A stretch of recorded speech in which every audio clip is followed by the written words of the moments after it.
لله نحمده ونصلي على رسوله الكريم أما بعد أعوذ بالله السميع العليم من الشيطان الرجيم بسم الله الرحمن الرحيم وقال طائفة من أهل الكتاب آمنوا بالذي أنزل على الذين آمنوا وجه النهار واكفروا آخره لعلهم يرجعون ولا تؤمنوا إلا لمن تبع دينكم قل إن الهدى هدى الله أن يؤتى أحدا مثل ما أوتيتم أو يحاجوكم عند ربكم قل إن الفضل بيد الله يؤتيه من يشاء والله واسع عليم يختص برحمته من يشاء والله ذو الفضل العظيم ومن أهل الكتاب من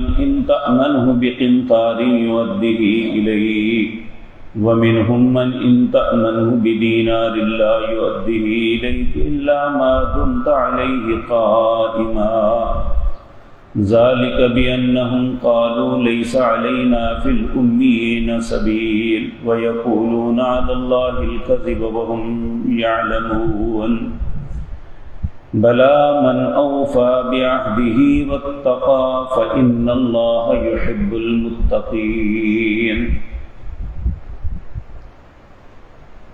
حضرات محترم، نبی کریم صلی اللہ علیہ وسلم کا ایک فرمان ہے.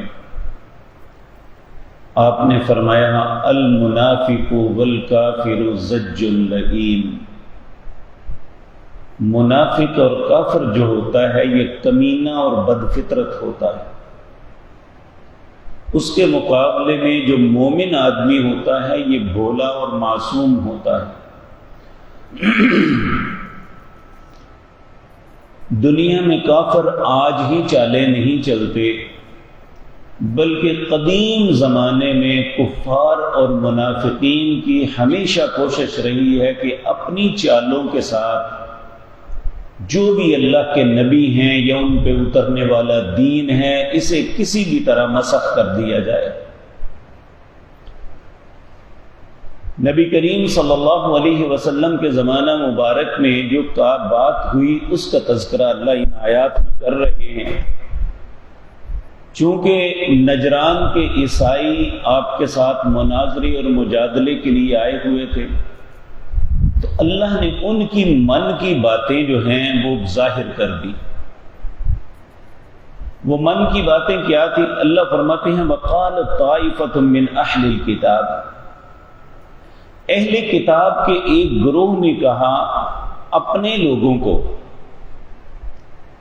آمنوا بالذی انزل علی الذین آمنوا وجہ النہار، تم اس چیز پہ صبح ایمان لے آؤ جس پہ یہ لوگ ایمان لائے، یعنی نبی کریم صلی اللہ علیہ وسلم پر ایمان لے آؤ. وَاکْفُرُوا آخِرَهُ، دن کے آخر پہ کفر کر دو. یہ کسی بھی انسان کو ڈسہارٹ کرنے کے لیے بہت کمینہ طریقہ ہے. آپ دیکھیں یہ مختلف لوگ جلسے کرتے ہیں، جو مخالف ہوتے ہیں وہ جلسوں میں اپنے بندے بھیجتے ہیں. جب عین جلسہ پیک پہ پہنچتا ہے تو اپنے بندوں کو کہتے ہیں اٹھ کے آ جاؤ. جب یکدم 100 200 400 لوگ وہاں سے اٹھتے ہیں تو سارا جلسہ خراب ہو جاتا ہے. بالکل یہی طریقہ کفار کا ہے. انہوں نے اپنایا کہ صبح ایمان لاؤ، رات کو انکار کر دو، تو لوگ جو ہیں جو کمزور ایمان والے ہیں وہ سمجھیں گے یہ اتنے پڑھے لکھے لوگ ہیں، اگر یہ اس دین سے پھر گئے ہیں تو یقینی بات ہے یہ اس دین کے اندر کچھ بھی نہیں. حالانکہ یہ ان کا مکر تھا. انہوں نے یہ سوچ کے کیا تھا کہ لوگوں کو بددل کرنا ہے دین سے. تو اللہ رب العزت فرماتے ہیں وَاکْفُرُوا آخِرَهُ لَعَلَّهُمْ يَرْجِعُونَ. دن کے آخر میں انہوں نے کہا کہ تم کفر کرنا، انکار کر دینا تاکہ یہ لوگ بھی پھر جائیں. پھر اپنے لوگوں کو یہ بات سمجھاتے. وَلَا تُؤْمِنُوا إِلَّا لِمَنْ تَبِعَ دِينَكُمْ، تم نے اس چیز پہ کبھی ایمان نہیں لانا، صرف وہ بات ماننی ہے جو تمہارے دین کی تابعداری کرے گا، یعنی جو دین انہوں نے اپنی خواہش کے مطابق بنایا ہوا تھا نا، حالانکہ عیسیٰ علیہ السلام کے دین پہ وہ نہیں تھے، جو عیسیٰ علیہ السلام کے دین لے کے آئے تھے انہوں نے بدل دیا تھا، اپنی کتابوں کو بدل دیا، اپنے دین کو بدل دیا، ہر چیز اپنی مرضی کی لے آئے، لیکن اس کے باوجود کہتے تھے کہ تم نے اتباع صرف اس چیز کی کرنی ہے جو تمہارے دین کو مانے گا۔ قل ان الہدی ھدی اللہ، اللہ نے اپنے حبیب کریم صلی اللہ علیہ وسلم کو ارشاد فرمایا، انہیں کہہ دو ہدایت تو وہ ہے جو اللہ کی طرف سے ہدایت ہے، تمہاری خواہشات کا نام دین نہیں ہے، تمہارے فرقوں کا نام، تمہارے طریقوں کا نام دین نہیں ہے، دین تو وہ ہے، ہدایت تو وہ ہے جو اللہ کی طرف سے نازل ہوئی ہے۔ ان یؤتی احدا مثل ما اوتیتم او یحاجوکم عند ربکم، یہ انہیں کہتے کہ تم اس مثال کو مت پکڑنا جو وہ دیے گئے تاکہ وہ جھگڑا نہ کر سکے اللہ، ان یحاجوکم عند ربکم، وہ اللہ کے پاس جا کے تمہارے ساتھ جھگڑا کریں گے، اور یہ یقینی بات ہے، یہ میں پہلے بھی عرض کر چکا کہ اللہ نے قرآن کریم میں کتنے مقام پہ فرمایا اللہ یحکم بینکم یوم القیامۃ فیما کانوا فیہ یختلفون۔ ہم دنیا میں زندگی کے جتنے بھی معاملات میں اختلاف کرتے ہیں نا،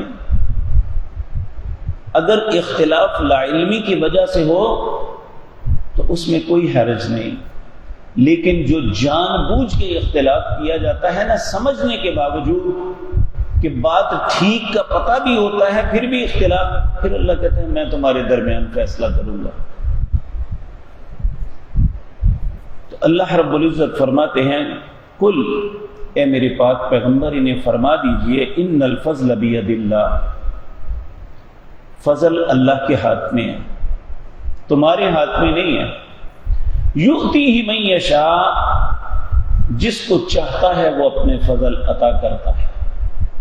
اس کے فضل سے یہاں مراد دین کی صحیح فہم ہے، دین کی سمجھ ہے، کہ کسی انسان کو سیدھا رستہ مل جانا یہ اللہ کا بہت بڑا انعام ہے، کہ اللہ کسی کو اسلام کی، ایمان کی اور اس صحیح طریقے کی رہنمائی کر دیتا ہے جو اللہ نے اپنے حبیب کریم جناب محمد الرسول اللہ پہ نازل کیا۔ اللہ فرماتے ہیں قل، کہہ دیجئے ان الفضل بید اللہ، بے شک فضل جو ہے یہ اللہ کے ہاتھ میں ہے، یؤتیہ من یشاء، جس کو چاہتا ہے عطا کرتا ہے، واللہ واسع علیم، اللہ بہت وسیع علم والے ہیں، اللہ کے علم کو کوئی نہیں پہنچ سکتا۔ یختص برحمتہ من یشاء، وہ خاص کرتا ہے اپنی رحمت کو جس کے ساتھ چاہتا ہے۔ اگر اللہ نے اپنے حبیب کریم کو خاص اپنی رحمت سے نوازا، آپ کی امت کو خاص رحمت سے نوازا، تو یہ اللہ کی مرضی ہے۔ اگر ان سے یہ سب کچھ چھن گیا، اللہ نے امت محمد الرسول اللہ کو عطا کیا، تو یہ اپنی مرضی سے نہیں، اللہ نے عطا کیا ہے۔ واللہ ذو الفضل العظیم، اور اللہ بہت بڑے فضل والے ہیں۔ پھر اللہ رب العزت اہل کتاب میں سے، دیکھیں باوجود اس بات کے مخالفت بھی ہے، یہ لوگ اللہ اور اس کے رسول کی ہر بات کا انکار بھی کر رہے ہیں، لیکن جو کسی کے اندر اچھائی ہے نا، اللہ اس کو بیان کرتے ہیں۔ اور یہ ہمارے لیے بھی بات ہے، ہمارا جتنا مرضی سخت مخالف ہو، ہمیں مخالفت برائے مخالفت نہیں کرنی چاہیے۔ اگر کسی کے اندر کوئی اچھی صفت ہے تو اس صفت کو قبول کرنا چاہیے، ماننا چاہیے کہ اس کے اندر یہ صفت تو موجود ہے۔ تو یہاں اللہ فرماتے ہیں ومن اہل الکتاب، اہل کتاب میں سے کچھ ایسے ہیں ان تأمنہ بقنطار یؤدہ الیک، اگر تم ایک خزانہ بھی ان کو پکڑا دو امانت تو وہ واپس کریں گے. یعنی اتنے دیانتدار ہیں وہ. لیکن ومنہم من ان تأمنہ بدینار لا یؤدہ الیک، اور ایسے بھی بد نصیب ہیں اگر ایک دینار بھی دے دو تو واپس نہیں کریں گے. جو اچھے ہیں ان کی تعریف کی، جو برے ہیں ان کا بھی بتایا ہے.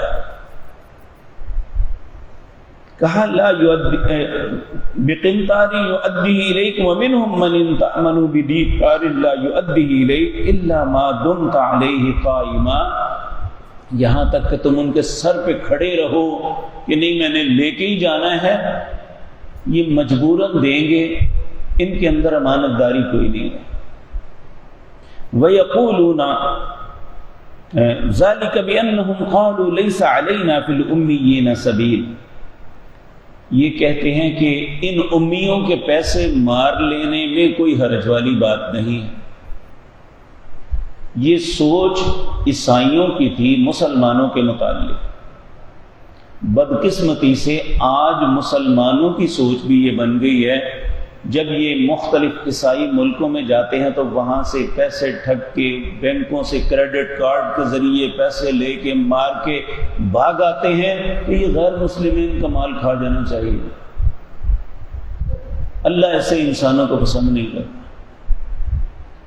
کہ چاہے آپ دیکھیں نبی کریم صلی اللہ علیہ وسلم نے جب ہجرت کی تھی نا، کتنا مجبور ہوئے تھے کہ آپ کو ہجرت کرنے پہ جو ہے نا مجبور کر دیا گیا. یہاں تک کہ اس وقت آپ کے قتل کا فیصلہ ہو گیا کہ نبی کریم صلی اللہ علیہ وسلم کے گھر کا محاصرہ کرو اور آپ کو شہید کر دو. یہ تو اللہ نے بچایا، ان کو اندھا کر دیا کہ نبی کریم وہاں سے نکل گئے. لیکن ان ساری باتوں کے باوجود نبی کریم نے وہ امانتیں جو کفار کی آپ کے پاس تھی، حضرت علی کو کہا کہ علی ان امانتوں کو واپس کر کے تم بھی آ جانا. آج ہم امانت کو چیز ہی کوئی نہیں سمجھتے.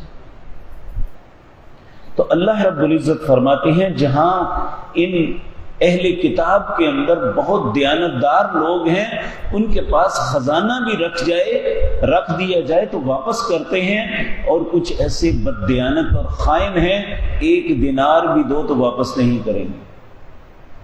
یہاں تک کہ ان کے سر پہ کھڑے رہو، مجبور ہو کے دیں گے، ویسے نہیں دیں گے.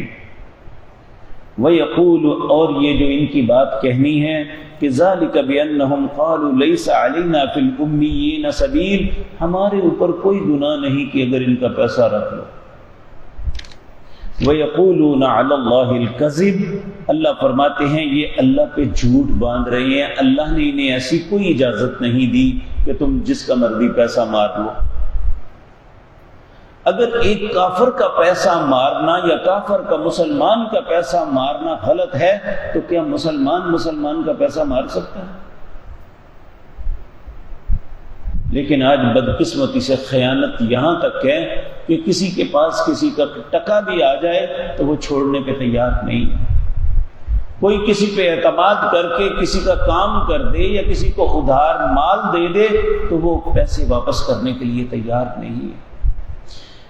تو اللہ رب العزت فرما رہے ہیں وَيَقُولُونَ عَلَى اللَّهِ الْكَذِبَ وَهُمْ يَعْلَمُونَ، یہ اللہ پہ جھوٹ باندھ رہے ہیں حالانکہ وہ جانتے ہیں کہ یہ غلط کر رہے ہیں، اپنی پاس سے یہ باتیں کر. پھر اللہ فرماتے ہیں بلا، کیوں نہیں، من اوفا بعہدہ، کون ہے جو اپنے وعدے کو پورا کرے، واتقا، اور اللہ سے ڈرو، فإن اللہ یحب المتقین، اللہ محبت کرتے ہیں متقین سے، جو عہد کی پاسداری کرتے ہیں، جو کسی کا حق نہیں مارتے، اللہ ان سے محبت کرتا ہے. اللہ ہمیں بھی ایسا بننے کی توفیق عطا فرمائے. اللہ ہمیں بددیانت نہیں، امانت داری کی زندگی بسر کرنے کی توفیق عطا فرمائے.